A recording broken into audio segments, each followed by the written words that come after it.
Агарын бохирдлыг бууруулах ажлын хэсгийн хуралдаантай зэрэгцээд төрийн ордонд агарын бохирдлыг бууруулах шийдэл нэртэй үздэгэл нэгдлээ. Болж байгаа газараас эхлээд зөвхөн мөнгөтэй хүмүүст зориулагдсан гэх ойлголтыг өөрийн эрэхгүй төрүүлж байлаа. Уг нь утаа бол 1.3 сая нийслэлчүүдийн хувьд нэн тулгамдсан асуудал. Гэтэл төрийн ордонд ийм үздэгэл нэлээгээд жирийн ард иргэд орж үзэх боломж байхгүй.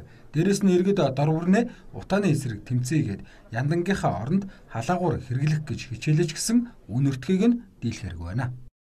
За манай энэ халаагуур болохоор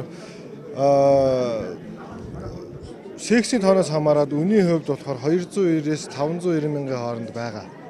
Энийг бол илүү байшинтай айлуудад санал болгодог. Гэр хорооллын айлуудад тэгээд гэр одоо жижиг хэмжээний байшин гэдээ явахаар манайх тэр инфра халаалтыг санал болгодог. Инфра халаалтын маань хувьд болохоор үнийн хувьд бол 200 мянган төгрөгийн үедээ. Энэ маань бол нэг айхтар өндөр үнд гэж би бол бодохгүй байгаа. Манад одоо түрүүний хэлсэн дөрвөн брэндээ агаар цэвэршүүлэгч бол 549,900-аас эхлээд сая 249,900-ийн үнийн сонголттой байгаа. Эхний одоо хамгийн ихний шалгуур гэх юм бол бүгд л адилхан нөгөө нэг HEPA 12 шүүлтүүртэй 2.5 микрометр нөгөө нэг тоосон цэрийг шүүдэг PM гэдэг тий.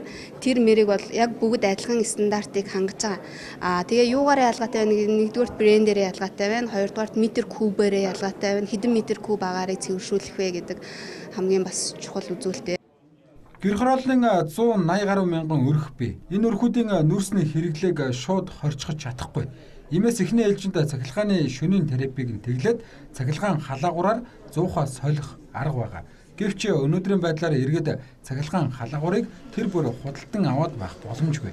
Учир нь цахилгаан халаагуурууд агаар цэвэршүүлэгч зэрэг нь хэд өндөр үнэтэй байна.